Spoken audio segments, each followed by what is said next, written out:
Salut à tous, c'est Fab et Desgarmat sur ma chaîne. Amis du cinéma, j'espère que ça va. Amis des plateformes, j'espère que vous avez la forme.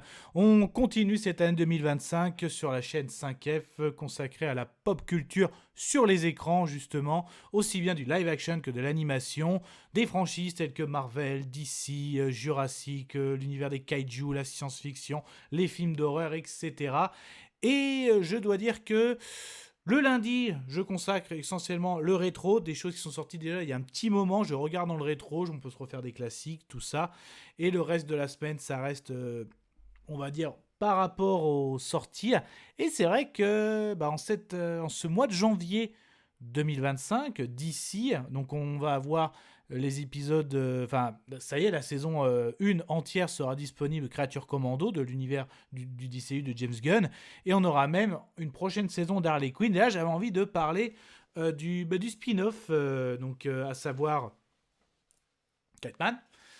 Et parce que justement, il est sorti cet été, mais c'est vrai qu'au début, il était qu'en VO, et là, ça y est, sur Max, je sais pas quand exactement, et quand je suis tombé dessus, j'ai re-regardé enfin une VF, donc je me suis regardé, et on va en parler après le générique.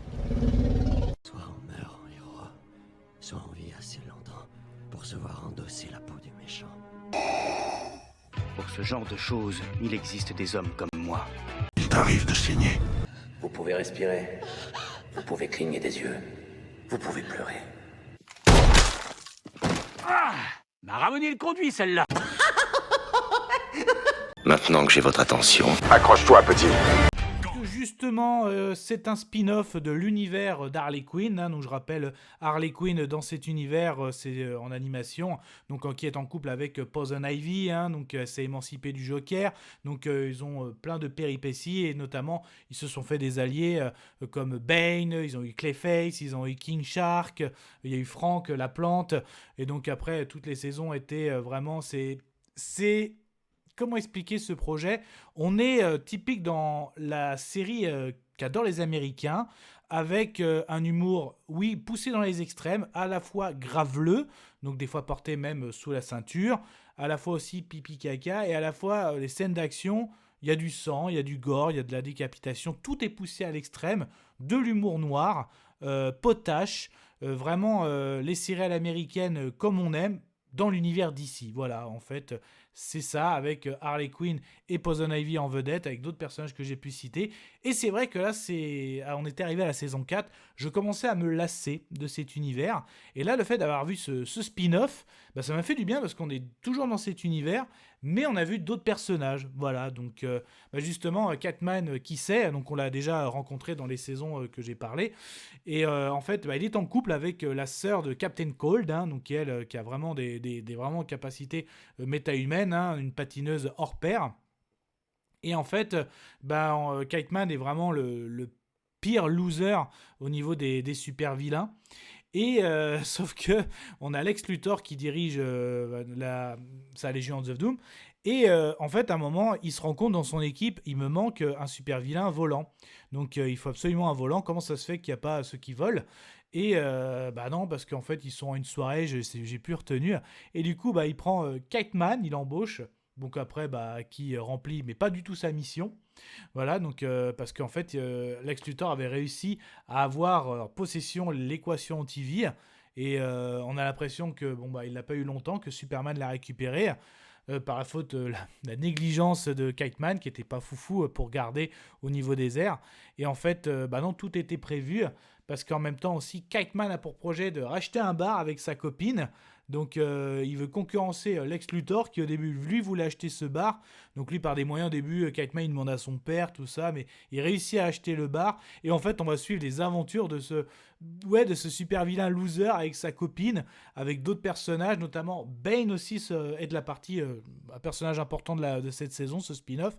Et complètement loufoque entre eux, parce qu'en fait, Lex Luthor avait tout prévu. Tout le monde pensait que l'équation TV avait été récupérée par Superman. Non, en fait, c'était une supercherie du grand Lex Luthor. Quoique le grand Lex Luthor, ça retombe parce qu'il le cache dans le fameux bar de Kiteman. Donc c'est complètement loufoque.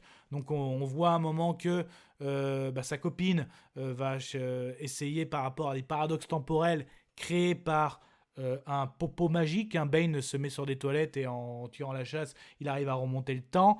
Donc il y aura un arc concentré sur le couple, mais elle aussi, je parle de la copine de Kite Man sur sa mère, elle va revoir sa mère dans le passé, même si Bane va en tomber amoureux. Enfin, c'est que des délires comme ça. L'équation TV, forcément, Lex Luthor, mais aussi Darkseid. Darkseid, c'est complètement fou, hein, lui. Il a ces espèces de chœurs de choristes de l'enfer. Chaque fois qu'il rentre, t'entends Darkseid, il est arrivé. C'est complètement délire, mais moi, ça m'a bien fait rigoler. Attachant d'ailleurs ce couple, Kite Man et sa copine. Hein, donc, ouais, après. Cet univers qui commençait à me lasser, là, ça m'a fait du bien de voir un petit peu autre chose. Peut-être que 10 épisodes, alors ça passe vite, une vingtaine de minutes, peut-être un peu beaucoup, mais l'arc se fait bien, donc on apprend les premiers épisodes à connaître ces personnages, le synopsis que je viens de raconter, par rapport ils achètent le bar, tout ça, on rencontre les personnages, il y en a d'autres, entre l'espèce de mafieux siamois, la reine qui a que la tête, ça peut rappeler Futurama notamment, ouais, voilà, il y a le patron du bar aussi, donc avec son franc-parler. Bane, voilà, c'est sûr, si vous êtes grand fan de Bane, dans la série Harley Quinn, même là, voilà, Bane est vraiment mis au plus profond des super vilains, quoi. Il est vraiment ridiculisé, quoi. Même dans l'épisode spécial Saint-Valentin. D'ailleurs, ils font des références. On voit aussi Harley et Poison Ivy, parce qu'au début, quand il cherchait à acheter le bar, il va voir Poison Ivy et Harley. Ça fait le lien un petit peu comme quoi on est bien dans l'univers, c'est bien le spin-off. De toute façon, on reconnaît bien aussi le style d'animation. Donc, non, voilà. Donc, j'avais envie d'en parler. C'était l'occasion de le voir. En plus, en ce mois de janvier, DC Réanimation, entre le DCU avec Creature Commando, on va en parler sur la chaîne, mais aussi la prochaine saison d'Harley Quinn.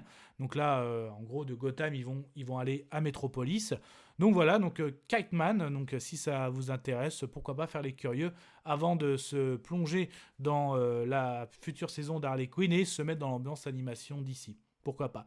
Donc voilà, c'était mon avis. Donc moi, assez plaisant, pas extraordinaire. Moi qui commençais à me lasser cet univers, ce spin-off, au contraire, ouais, m'a un peu hypé, m'a rattaché à cet univers. Donc, on va voir. On parlera ça dans la prochaine saison d'Harley Quinn. Voilà.